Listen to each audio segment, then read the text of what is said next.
Hello everyone. Wanted to give you some video instructions for today, Wednesday, February 28th, as I am not here. I am working with the 8th grade transition day team, so I'll be busy in the building and unable to work with you in class.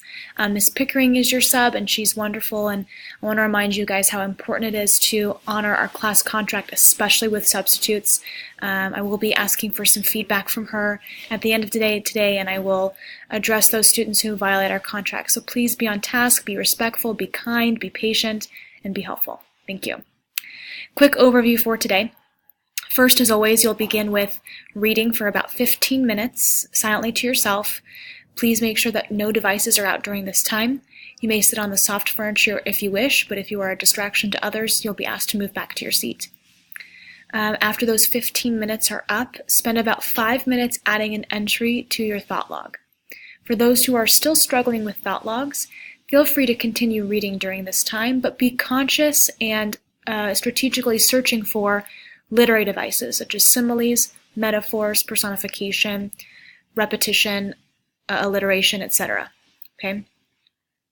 Don't forget to not just copy the quote, but also add your own thoughts or commentary explaining why you found that sentence to be beautiful. After those 5 minutes, transition to grammar practice. Remember, this is where you use a checklist and you're going through each grammar concept by looking at lessons on our team's files, the file folder called Grammar, and you are taking notes over those lessons. If you get to a point in the checklist where there is an asterisk or a little star next to the concept, then you need to log into noredink.com and do the practice testing checkpoint.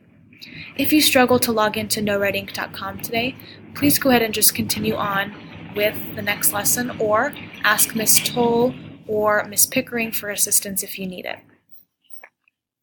After about 10 minutes of grammar practice, we'll transition to our project work time, where you get to write your short story and continue working with your partner.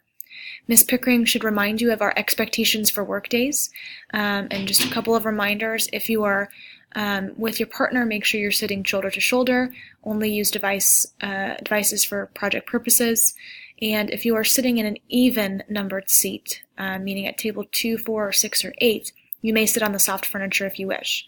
Otherwise, you need to remain at your desk working with your partner, unless you choose to be in a conference room. There can only be one group per conference room. You may only choose to use a conference room that is adjacent to our class or across from our class. You must have the lights on, doors open. You must be sitting shoulder to shoulder, and your screens must be facing out toward the glass so Miss Pickering can see your computer screen easily.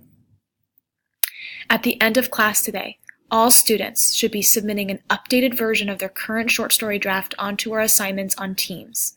Please make sure that if you are unable to upload onto Teams for whatever technical reason, that you at the very least send me an email attachment, or you can share the the document directly to my email. If you are unsure of how to do this, please feel free to ask a neighbor or Miss Pickering, or for third hour Miss Toll. I hope to get good feedback back from Miss Pickering on how today goes, and I'll see you guys on Friday.